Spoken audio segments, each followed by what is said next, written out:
My wife used to work at the hotel in Mason, Ohio.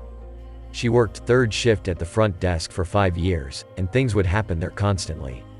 Many times I would take her to work and hang out in the lobby until she got off instead of making the long drive back home and then back to get her in the morning. Employees she worked with would share stories with me all the time of things that happened to them or to guests. One room in particular that seems to be the most haunted had reports from guests that something in the middle of the night would jump on their beds. One day the bathtub overflowed and the water leaked down into the basement. When they checked the room, nobody had been in there and the room hadn't been rented. It seemed as if a lot of the things that happened there either happened in the lobby or on the first floor. The lobby and main floor are actually the second floor. Every night they had to print a report and get it from the main office on the first floor. My wife went down the stairs, and while she walked, the elevator started following her from the lobby to the first floor.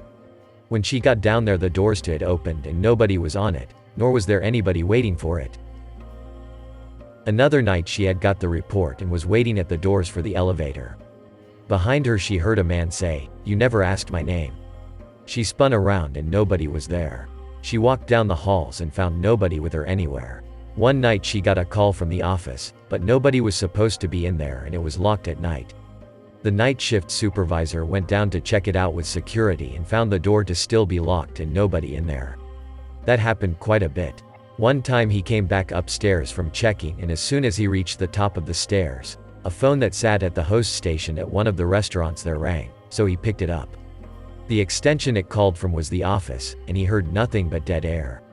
A religious man and skeptic, he just laughed it off as he always did and hung up the phone with a shrug. Another night she got a call from an extension she didn't recognize, and when she answered it she heard nothing but dead air. Not even her supervisor knew the extension. After hanging up, she decided to call the extension back, and the phone in front of her supervisor, who sat right next to her at the desk, rang. He picked it up and they confirmed that it was her that called. Except it wasn't his extension at all, and upon further investigation, they found that extension did not exist anywhere in the hotel. One night I had to use the bathroom, so I walked down the hall off the lobby to the bathroom. As I got to it I looked up and saw someone walking in ahead of me. All I saw was their leg from about the knee down. It appeared to be a white guy, red shorts, white socks and red shoes. I was only a few feet away, yet nobody had been in front of me in the hall, and as I went into the bathroom I didn't see him, so I looked in each stall and found I was alone.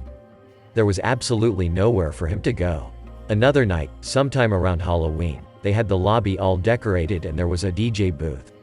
Right around 4:45 in the morning, it began playing a song really loud and scared the hell out of all of us. The supervisor went to shut it off, and after he did he informed us that it had been off when he came in. I mean, it had been off the whole time I was there, too. The place is right next to Kings Island, which is also supposed to be haunted, and ghost hunters did a show from there once and found nothing. I'm not sure why they never bothered going to the lodge next door to hunt. They'd probably turn up all kinds of things, as stuff happens regularly there.